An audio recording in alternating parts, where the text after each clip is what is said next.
Hi everyone, thanks for coming. So kia ora, my name is Sean Bennett and I am CTO and co-founder at Stronghold. Today I'd like to talk to you about how Stronghold is empowering everyday businesses with DeFi. Quick little bit about myself. I've been working at Stronghold since 2017, but back in the day, it was 2013, 2014, I was at medical school. Ripple had just open sourced recently at the time. I actually became one of the early XRPL stablecoin issuers. I ran a gateway. There were a number of gateways back then early on. I issued New Zealand dollar, Australian and USD onto the network. Operated for a little back then. I went onto multiple ledgers. It was a little early, right? We're here, 8 years later. Things are still being built. But it was great to get exposure to XRPL really early on. I then transitioned over to Stronghold in 2017. Stronghold is a financial services company. We provide payment and other financial services to technology providers and merchants through an easy-to-use API. Most of our work is in embedded payments and financial services. So we work with an ecosystem of partners, point of sale, e-commerce, plugin developers, to allow them to offer their customers access to payments and other financial services.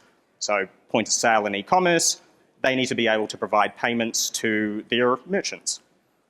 Other plugin developers think, attaching to accounting software maybe. They have all that rich data about how their customers are doing. Maybe they're looking to, integrate their plugin with new ways to access financing by providing that data to us and integrating that way. So we work with all those companies to provide products. There's a few that we also provide ourselves. Coming to Stronghold's mission, we're looking to provide fast, secure, and accessible financial services for all. And I really want to emphasize that for all piece. Generally, when people talk about that in this sort of industry, you might be thinking of underbanked overseas. It's not what we mean here. Certainly, we think that those groups need access to that technology and those financial services. But we thought, let's start with something a little bit easier and closer to home. We're actually talking about small businesses in domestic US. There are a lot of businesses out there that just aren't able to access good financial services. Variety of reasons that may be. Perhaps they have age-restricted products, or there's some other licensing implication. Think alcohol sales, gambling, gaming. There might be problems with compliance. So it's very hard going to a traditional bank and asking for access to those products. Some of them have access to payments, but really struggle with other financial services. Think access to capital, financing. You need money to grow your business. A lot of small businesses in the US can't go to a Wells Fargo, say, and ask for a $50,000 loan to open a new location. It just is not possible for them. So that's the group that we're looking to help out at Stronghold. Here's some concrete stats on that particular problem, where small businesses' needs just aren't being met by traditional financial institutions. 2/3 say their needs are simply not heard. A smaller number say that their financing needs are not met. Those are those looking for loans or cash advances to be able to grow their businesses faster. And the shocking stat on the third piece there is that people of colour are half as less likely to be able to raise the funds even though their business is otherwise probably sound. So these are the groups that we're looking to be able to provide access to. So, Stronghold's solution, merchant financing. We're already integrated with a lot of the technology providers that some of these merchants might be using. Think back to the POS systems, plugged into their accounting. We have access to a lot of their financial data if they choose to share it with us. If they're doing payments through us, we have access to know about their cash flow and revenue numbers. So we can really easily and quickly underwrite a cash advance to them for them to be able to grow their business faster. It's really important to our customer merchants that they are able to access those funds quickly. So we look to try and make an approval within 72 hours. A recent example of, I remember one of our merchants needing funds really fast was they had an upcoming healthcare premium that was due, or their coverage would lapse for the employees. So being able to get those funds into their bank account quickly is really important. Unfortunately, we're still beholden to traditional payment systems, so there's going to be some time lag on that payment out, It would be great to see a future where that was all on ledger, but that's just not the world we live in today. Here's a particular example of what the impact on a small business might be. This is a medical clinic that was unable to get financing through traditional financial institutions. They were doing credit card processing and debit card through us. We were able to advance those funds to them. They used it to remodel their clinic a whole year earlier than they otherwise would have if they were just going off their own cash flow, and that led to a 20% increase in revenue. Great for the business, also good for us because we're processing their payments. So everyone wins in that scenario. Let's look at a quick flow of funds, and I'm going to come back to this a couple times as we look at traditional layer and then where we bring the DeFi piece in. So I've simplified this a lot, but essentially there's three main pieces. We've got the capital contributor, you might call them an investor, depends on the actual product, but it's the person putting the money into the lending pool. In our MVP, where everything was TradFi, this was Stronghold. We'd make a pool contribution, money coming in, ACH wire, nothing new there, all domestic US rails, into a capital pool. The money sits in the capital pool and awaits for approval on one of those financing pieces. It's that 3-day application. When those financing payments are approved, they go out via ACH to our merchant, and our merchant's free to do whatever they wish with them at that stage. Go remodel their store, buy more inventory, to do promotions, marketing, whatever they've been approved to do. Now, how do we get the money back? This is the essentially money from customer to the merchant flow. We have a customer coming in, e-commerce are in store, they're going to make that payment at time of sale, card, ACH, there's a number of other modalities that we take, but those are the main two. Lands at our account with our sponsor bank, and we do a rolling daily settlement out to that merchant. So we have the opportunity to capture their funds in flight, which means it's much easier for us to recapture payments. We're not having to take the money after the fact from our merchant. And so here's what that repayment looks like. The repayment goes back into the capital pool, so that's repayment both of capital and the interest on the advance. When the capital pool has enough funds to satisfy a disbursement back to the capital contributor, they can pull those funds out. And some of you familiar with DeFi lending might see where this is going to head. So it looks like we've solved the problem, right? Stronghold is able to give all these small businesses access to financial services because we've got more data, we process their payments, we're able to overlook some pieces of their history that maybe a traditional lender might not. But there's one big problem that we still have. Stronghold can't underwrite all of those loans itself, right? We're a startup. We've been able to underwrite a lot of them ourselves based off our own books, but we need outside contribution. The problem in traditional finance a lot of the time is the source of those funds, the investors putting the money in, won't allow them to go to these small businesses. Whether it's the nature of the business, the particular industries they might be playing in, could be other implicit biases or stereotypes at play, mean that it's actually the funder a lot of the time, the person putting the money in, that is restricting where those funds end up going. And so it really impacts those latter two problems there. So we need to try and find a new supply for those funds. Where can we get those funds from? And so the solution we ended up landing on for now is DeFi funded merchant financing, an alternative source of financing. Take a new class of investor in and connect that back to the traditional world. A lot of the times, even more sophisticated DeFi investors are going to be a lot more flexible with where money is deployed. They're still going to care about the raw performance of that business, but they may care less about the nature of the business. They're looking at some really, really oversized returns because these companies can't get financing elsewhere. It ticks a lot of boxes for both sides. In rolling out this product, we had three really core goals. Number one, this is our most important, do not change the merchant behavior. It would be fine to us if the merchant doesn't have a clue where the funds are coming from, and that's the case in most times. They don't care. All they want is access to that capital. They are too busy running their businesses. That's what we need them to be doing to make sure we get the repayment.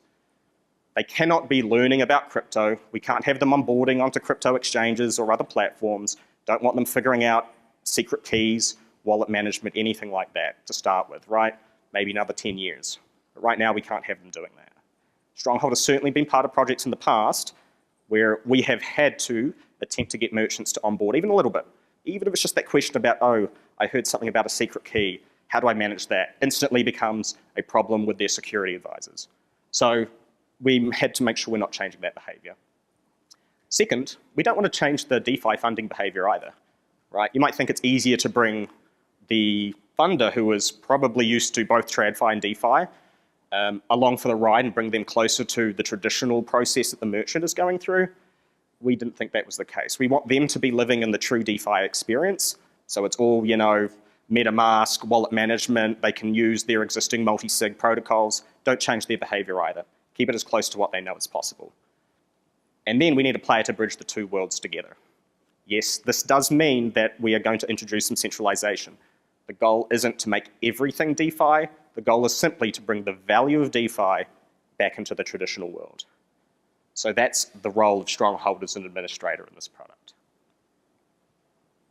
So going back to the flow of funds, if we were to look at it now from a DeFi point of view, I've highlighted the changes in blue. We had the DeFi capital contributor coming in on the left. Now they're making a pool contribution as an on-ledger transaction. That there goes on to an on-ledger capital pool. That's the behavior they're used to, right? They're signing into whatever wallet they're using. They're pushing out the transaction. They can send it around to all their multi-sig parties as normal. No change of behavior. Yes, they have to be aware that the other side of this transaction is not going to be totally on-chain, but you would do the due diligence in any project that you're investing in. So we don't really feel that that's new behavior as such for them to have to learn. Stronghold acts as the bridge. We transfer the funds back off-chain. The funds would have come in as some sort of stablecoin, USDC, USDT. And we can make the financing payment out to the merchant. The merchant's applied through the dashboard that they have access to on the Stronghold side. They get the money on traditional rails, ACH. No behavior change for them. They don't need to know where the money's come from. If we look back to repayments, similarly, we're able to make repayments on the ledger as well. Again, Stronghold has to act as some sort of bridge. We need to take the funds from the traditional world, normal banking system, and now on-ramp them onto whichever ledger the capital pool has been on previously. And then, as per normal, the DeFi capital contributor or the investor can disperse those funds to themselves from the pool. So that's the experience they're used to today. They're just interacting with that capital pool. A lot of the times where that money is actually used as opaque, even today if you were to use a lot of the DeFi lending protocols, right? Particularly for retail users that may only be looking at return and not going any further. So we have this sort of hybrid here where both sides get what they're used to. So that's current state with how we run the product today. And it works. Both parties are happy. Where can we move to from here? So this is the sort of, we've landed, how can we expand from that? Instead of tackling everything at once, let's just start and make small steps towards, I think, the future that a lot of us in this room are probably imagining down the track. Stronghold is currently piloting sale payments, so the first piece between the customer and our funds with our sponsor bank via stablecoin or other crypto. Whether that means the customer is actually using crypto isn't necessary. It's the settlement of the funds to us that occurs via crypto that's important. So they might still be using a traditional debit card. There might be a third-party provider in place who settles the transaction to us via a stablecoin. But that means that between the end of that payment settlement all the way through to the DeFi capital contributor, we can have that entire transaction flow now on ledger. It was a small change, but straight away we've got a full flow that actually happens on ledger. So the only bridging piece that actually needs to happen now is the off-ramping between us and that merchant getting their funds through ACH. They need their funds back in the traditional world until such time as there's other payment rails that they can use it.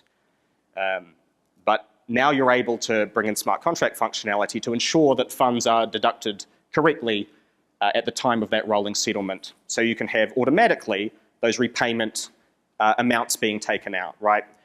Our rates are agreed up front. They're fixed yields, you could say. So very easy to encode into some contracts. And now we give a level of decentralization to that DeFi capital contributor.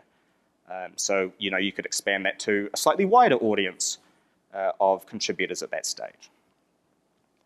If we were to take this one step further and go to a possible 5-10 years out, you could imagine, instead of settling to that merchant directly on traditional rails, if we made sure that whatever payment mechanism we offered them was interoperable with other payment mechanisms that were out there in the B2B supply chain world, this is one of the reasons why interoperability is going to be so important, we can keep the funds on ledger for longer, right? And that is certainly going to be a goal of a lot of players going forwards. So I've taken out some of the transaction information, but now essentially you could imagine in a simplistic way a stablecoin being used throughout the entire piece. Only at the very ends, when a merchant or a B2B supply chain participant needs to interact with someone outside of whatever payment methods are being used, would we need to off-ramp them via ACH or a wire.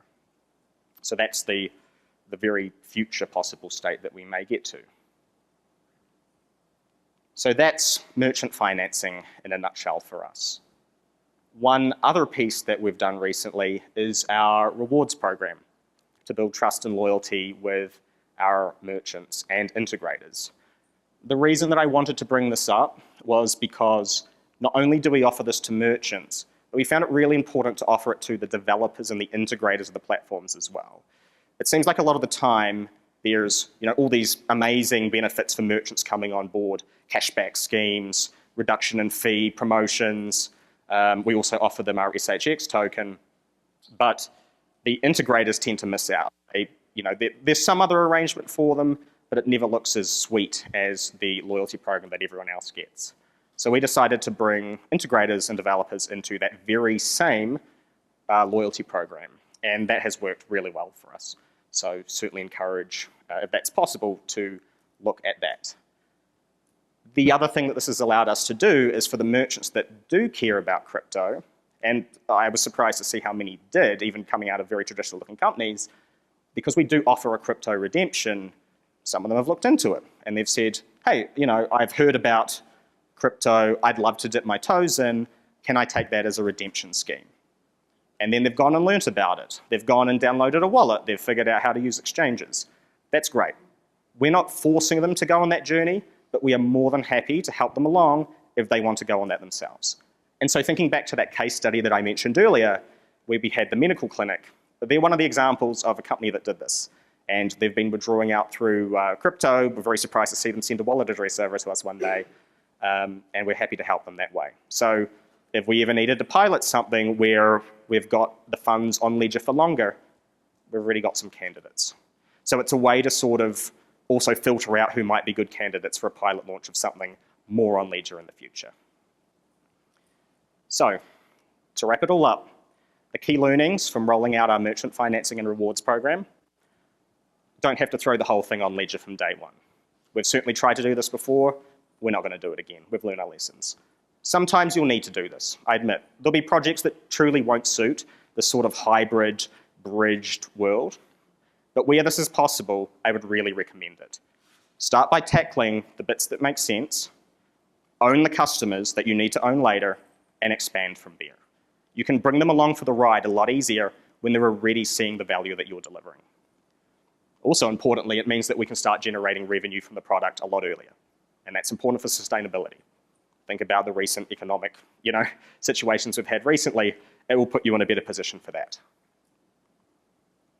Keep user behavior familiar. They only care about the benefits of what they're getting at the end of the day, in the traditional world especially. DeFi users might care a lot more about how things actually work, but those traditional businesses, as I said before, too busy running their normal everyday businesses. They don't care. Just give them what they need. But we also did find that we don't want to change adoption for DeFi users either. The TradFi stuff can scare people.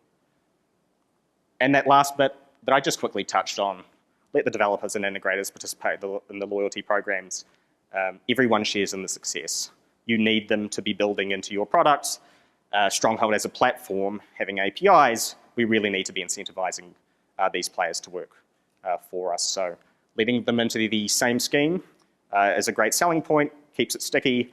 Everyone's aligned to drive the same success, right? They are incentivized to have their merchants use our product as well. And that's all I wanted to go through right now. Thanks very much for your time.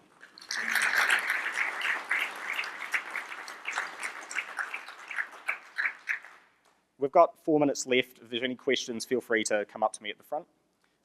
But thanks very much for attending.